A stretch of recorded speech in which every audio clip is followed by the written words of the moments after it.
قصیده عینیه ابن سینا درباره کیفیت هبوط و صعود نفس انسانی و بیان احوال نفس ناطقه و تعلق آن به بدن و فراغ آن از بدن.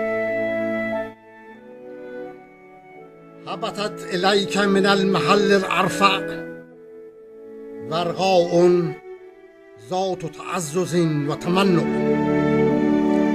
کبوتری بلند پرواز صاحب عزت و مناعت خاص از نشیمن بلندی به سوی تو فرود آمد.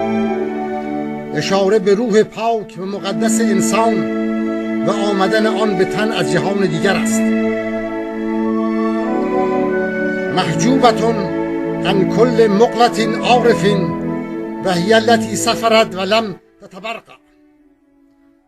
از چشم هر عارف دانایی محجوب و مستور ماند، با آنکه در این راه دراز پرده از جمال بی‌مثال خود برداشته بود. در اینجا سخن درباره راز جهان و زیبایی روان است. وصلت علی کره الیک و ربما کرهت فراقک و هی ذات تفجع.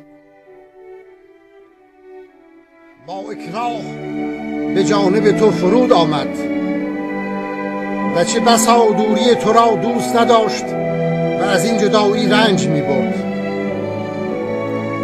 با انزجار به طرف تو آمد، یعنی چون از جهانی عالی‌تر این سفر را آغاز نموده و به سوی جهانی پستر فرود آمده بود، نتوانست با محیط آلوده و ناپاک جهان خاک انس گیرد، لذا زبان شکایت درباره این جدایی گشود.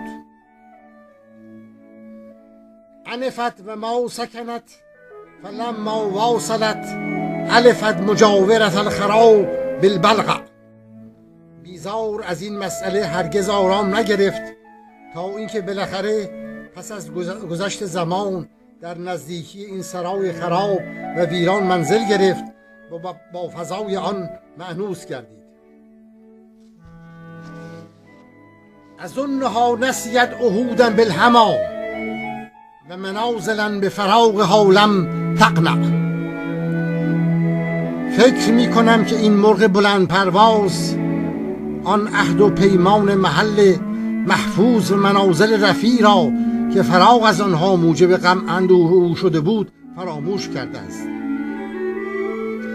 یعنی این مرغ جان چون از عالم بالا به این خاکدان ترابی آمد، گرد فراموشی بر چهره زیبایش نشست و جلوه های آن جهان به فراغ از یادش برفت. حتی اذا اتصلت بها هبوطها عن میم مرکزها به ذات الاجرا. چه همین که در طی این سفر طولانی به ها که اول حرف هبوط است رسید، به سوی میم که اول حرف مرکز است توجه نمود و خود را واقع در زمین شنزار یافت.